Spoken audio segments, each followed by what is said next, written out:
acordamos con el doctor Julio Volbinic, quien es profesor investigador del Colegio de México, que nos compartiera algunas gráficas, algunos datos para complementar precisamente y que usted de viva voz conozca más sobre la medición de la pobreza de México, un análisis crítico comparativo de los diferentes métodos aplicados. A lo mejor el tema pues suena muy largo, muy complejo, pero a final de cuentas es la medición de la pobreza en nuestro país, cómo se está comportando, hay más pobres, a qué se debe, cuáles son las variantes, y eso es precisamente lo que vamos a compartir esta noche con el doctor Julio Volbinic. Doctor, muy buenas noches, con el gusto de saludarle nuevamente.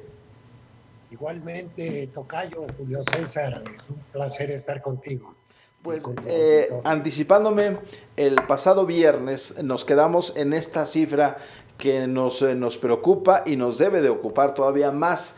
La medición que se hace de la pobreza en nuestro país por parte del Consejo de Evaluación de la Política Social, el Coneval, está muy por debajo de lo que realmente está pasando en México. Es decir, usted nos anticipaba que hay más de 80 millones en pobreza.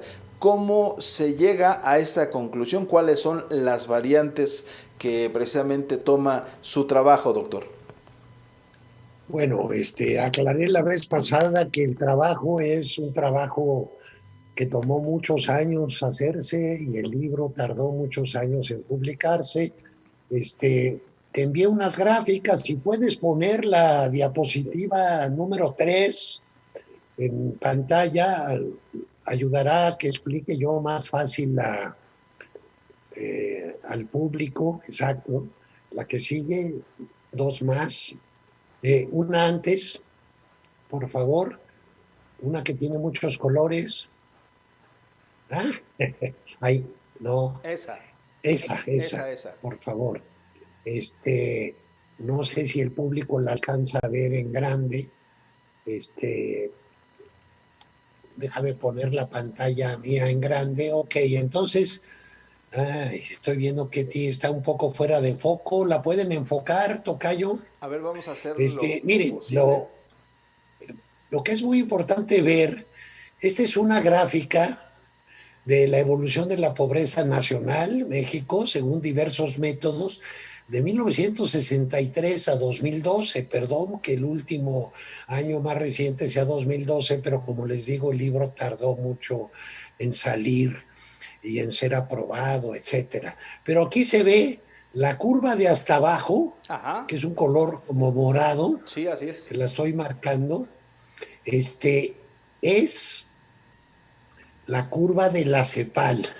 Esto muestra el nivel de pobreza que según la CEPAL había en México y que como ven ustedes tiene la misma forma similar a otras de las curvas. Sube, después baja y luego vuelve a subir. Este es el año 1994 donde está el punto bajo de la curva morada, sube en el 96 con la crisis y de 96 a 2006, según esta versión oficial de la CEPAL publicada en su publicación Panorama Social para América Latina, baja muchísimo, hasta acá, a menos de 35, y luego vuelve a subir en los años posteriores a la crisis alimentaria y a la gran crisis mundial, y en 2012 está en este nivel. De todas maneras, la historia completa que cuenta la CEPAL es Ajá. que la pobreza bajó en México entre 1994 y 2012. De 2012 a 2018 no ha pasado nada importante y las curvas quedan igual.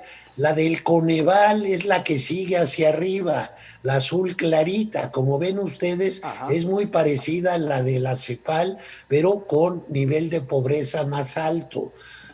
¿Por qué? Por una sencilla razón metodológica.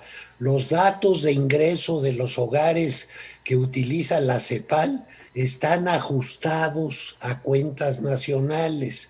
En todo el mundo se sabe que las encuestas de ingresos subestiman los ingresos reales de los hogares. Entonces, una manera de corregir esa subestimación, que es la que hace la CEPAL, es ajustar a cuentas nacionales, y entonces por eso es mucho más baja. Pero si ustedes ven otras curvas, por ejemplo, esta, esta es la curva de la medición de la pobreza que habría en México. Ay, perdón, es que no tengo aquí a colores Eh, es la si se amarilla, ¿no? aplicara una canasta normativa de satisfactores completo. Entonces vean ustedes la distancia, es Sí, gigantesca. sí, sí. Mientras aquí estamos en treinta y tantos, aquí estamos entre 75 y cerca de 80% en los Ahora, últimos años. doctor, preguntarle con base en esta referencia que usted nos está compartiendo amablemente, si este estudio se hizo hasta el 2012 en este comparativo con datos y análisis de la CEPAL y también del Coneval hasta el 2012, según se marcaba una tendencia de reducción. Sin embargo, a partir del 2012 y hasta por lo menos el 2018-2019, la tendencia de nueva cuenta fue a la alza.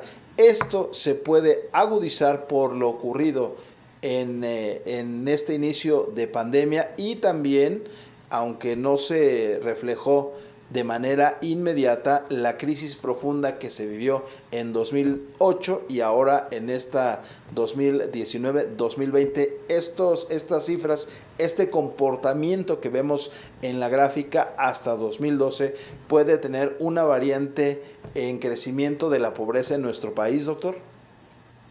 Sí, desde luego, ya lo comentábamos la vez pasada, pero no era el propósito del estudio que habíamos comentado porque se acababa en 2012. La pandemia, te decía yo la vez pasada, aumentó en mis cálculos la pobreza de ingresos sin ajuste a cuentas nacionales. El ajuste a cuentas nacionales requiere que el INEGI haya publicado lo que llama cuentas institucionales y siempre salen con un atraso de entre 2 y 3 años de atraso. Y es cuando podemos hacer el ajuste a cuentas nacionales y calcular bien. Pero sin ajuste a cuentas nacionales, la pobreza en México durante la pandemia, los primeros meses de la pandemia, cuando el confinamiento estuvo duro, en un artículo que publiqué en Economía UNAM, una revista de la UNAM académica, calculé que se aumentó entre marzo y mayo del año pasado de 75% de la población al 90%. Después no he hecho los cálculos para ver qué pasó entre mayo y diciembre. O para enero pues no hay datos. Ya hay datos para diciembre, pero no los he podido calcular. Obviamente bajó un poco la pobreza cuando se abrió la economía, y muchos giros no esenciales, pues la Claro. gente regresó a trabajar. Ah, Al ah, aumentar el empleo, aumentan los ingresos de la gente asalariada, aumenta el ingreso de los trabajadores por cuenta propia, vendedores ambulantes, plomeros, carpinteros, etcétera, ah, que ya empezaron a recibir un poco de demanda de correcto. sus actividades. Doctor, Entonces, sí, para fines prácticos y con base precisamente ya con estos datos revisados, comprobados en este trabajo que usted recopila de nombre Medición de la Pobreza en México, análisis crítico comparativo de los diferentes métodos aplicados, ¿qué se puede tomar precisamente? ¿Qué se venía haciendo bien hasta esa fecha? ¿Qué se venía haciendo mal que pudiera servir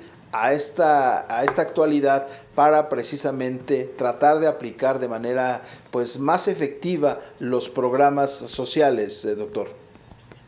sí, bueno, el punto es que aparte del nivel de la pobreza está la tendencia de la pobreza.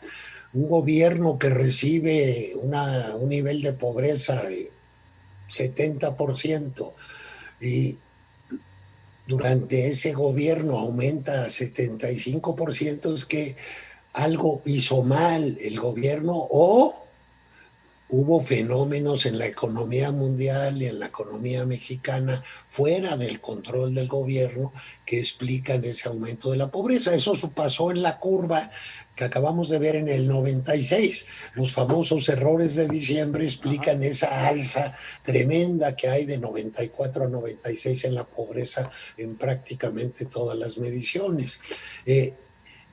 De 2012 a 2018 hay básicamente un estancamiento económico en el país y la pobreza no cambió radicalmente. No hubo ni crisis mundial, ni hubo aumento de precios de alimentos que hubieran provocado un aumento drástico de los niveles de pobreza. Entonces, de 2012 a 2018 se mantuvo en el mismo nivel que vimos en 2012, que es mucho mayor que lo del 2006, que fue el punto más bajo de pobreza durante lo que va del milenio.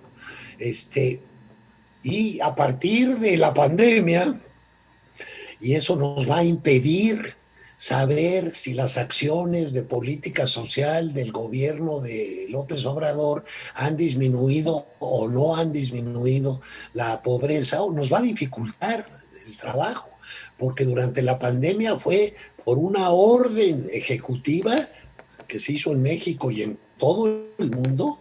Se cierran las actividades económicas, la gente se queda sin empleo, se produce menos, hay menos ingresos y entonces la pobreza se va para arriba. Lo que vamos a tener el año, en los próximos meses, por ahí de junio o julio, son los resultados de la encuesta nacional de ingresos y gastos de los hogares, que nos permitirá conocer cuál era el nivel real de la pobreza en 2020. Lo que yo te di antes es una estimación basada en una encuesta de empleo que capta solo una parte de los ingresos de los hogares. La encuesta nacional de ingresos y gastos de los hogares capta todas las fuentes, las remesas, el trabajo por cuenta propia, las transferencias que otorga el gobierno. Todo eso no lo capta la encuesta nacional de ocupación y empleo, y por eso tenemos que esperar. Ya se levantó la encuesta nacional de ingresos y gastos de los hogares, pero tardan entre 4 y 6 meses en dar los resultados, sobre todo cuando es año electoral. El acuerdo implícito, no es una ley, es que el INEGI no puede publicar resultados de encuestas cuando están en plena campaña, de encuestas tan importantes como esta, cuando está en medio de una campaña electoral. Entonces nos vamos a enterar después de las elecciones cuál era el nivel de pobreza entre agosto y noviembre del 2020, que es cuando se levanta la encuesta nacional de ingresos y gastos de los hogares, y van a estar mezclados. Claro. El efecto de la pandemia va a ser tan fuerte que no va a dejar ver con claridad cuál es el efecto de la política económica y de la política social del gobierno de López Obrador, pero hay maneras de hacerlo. Una manera de hacerlo es simular. Hay una cosa que se llama simulaciones, que fue lo que hicimos en el libro para la CEPAL. Tomas los datos, los que se llaman microdatos, y dices, a ver cuánto aumenta la pobreza si le quito a los hogares los ingresos provenientes de los programas vigentes durante 2020, ya en pleno gobierno. Y ahí ves entonces el efecto que tienen esos programas en la disminución de la pobreza. Sin ellos, la pobreza no solo habría sido tan alta como la pandemia lo indujo, sino más alta, porque no habría esos ingresos de Sembrando Vida, Jóvenes Construyendo el Futuro, pensión alimentaria para adultos mayores. Doctor, eso sí lo podemos calcular. Y lo vamos a calcular cuando estén los datos, claro. Tocayo. Finalmente, una última pregunta, el tiempo ya nos alcanzó. Muchos se cuestionan en el sentido de que no es efectivo el hecho de que se entregue de manera directa recursos económicos, sino tendrían que ser otro tipo de elementos que contrarresten la pobreza. ¿Usted cómo observa el hecho de que se den pues recursos de manera directa a estos estratos de la población? En mi opinión es la mejor manera de reducir la pobreza. Es la más inmediata, la más obvia. El grueso de los bienes y servicios de los hogares dependen del bolsillo, cuánto dinero tienes en la bolsa, ni más ni menos que alimentación, depende de eso. ¿Cuántos alimentos puedes comprar? ¿Puedes pagar la renta o no puedes pagar la renta? ¿Puedes pagar la luz o no puedes pagar la luz? ¿Tienes para el transporte o no tienes? Las otras cosas deben estar incluidas en los métodos.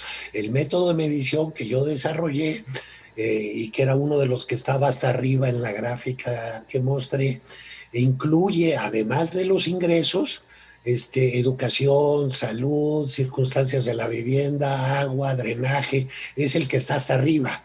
Este es el MIP, este es el método de medición integrada de la pobreza, da más pobreza que cualquier otro método y la forma de la curva se parece, pero el ingreso es fundamental.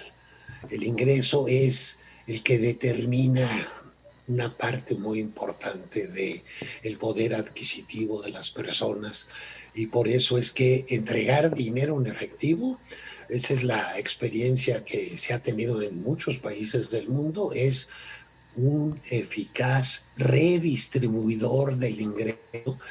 Si le cobras los impuestos a los ricos y se los entregas a los pobres, se aminora la desigualdad en la distribución del ingreso y disminuye la pobreza. Pues, por eso es que es pues muchísimas gracias. Es eficaz, pero debe ser complementado con los programas de salud, vivienda, claro, educación, etcétera. El tiempo nos alcanzó, es un tema bastante extenso.